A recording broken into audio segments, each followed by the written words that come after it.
Hello everyone, today I'll share how to measure ripple on a board-level power supply. Here the power supply refers to DC and ripple means the AC component in a DC supply. For example, a phone charger outputs 5 volts but it is not perfectly constant and keeps fluctuating. It may vary by tens of millivolts around 5 volts. This variation range is what we call power ripple.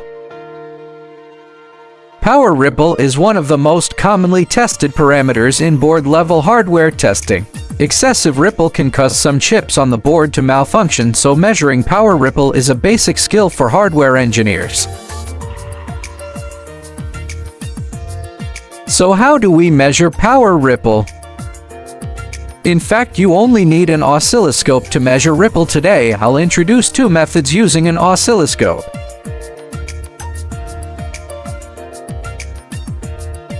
Both methods were used in my previous work. The first method is the most commonly used oscilloscope method. First, set the oscilloscope channel to AC coupling. Next, limit the bandwidth to 20 MHz and don't set it to high.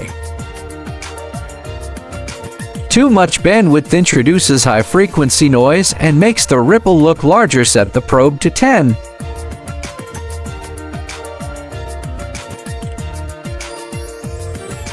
The vertical scale is usually set to 20 mV per division. The horizontal scale is typically around 20 milliseconds. Here I've set it to 25 milliseconds. Enable peak-to-peak and RMS measurements.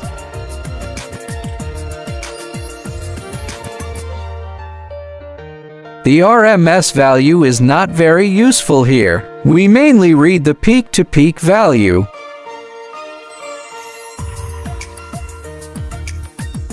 That's basically the oscilloscope setup for the first method. The key point is the probe grounding method.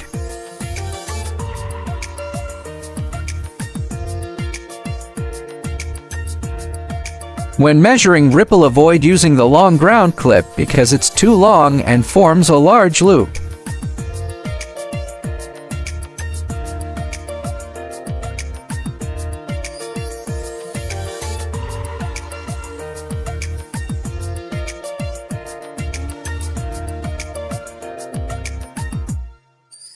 This loop easily picks up noise from the environment or the PCB. This causes the measured ripple to be higher than it really is. The correct approach is to remove the clip and use a ground spring. Attach the ground spring directly to the probe tip.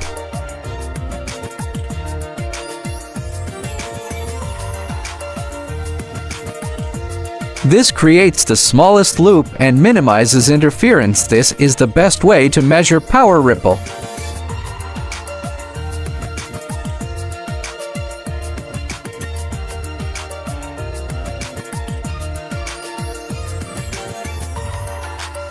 Now let's do the actual measurement. Touch the ground spring to the test point or capacitor negative terminal.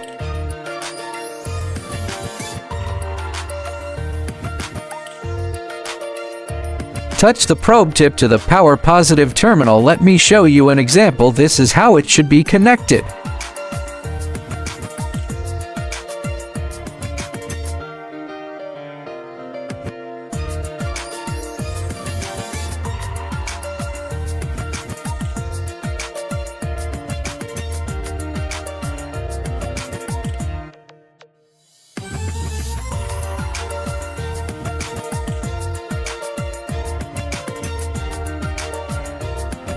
Now let's look at the measured ripple waveform. What you see on the screen is the voltage ripple on the capacitor.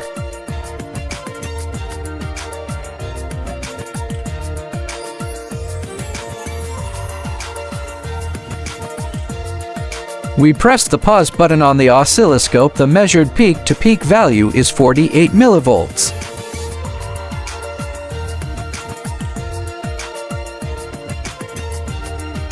So the ripple at this power node is 48 millivolts. This is the complete measurement process for the first method.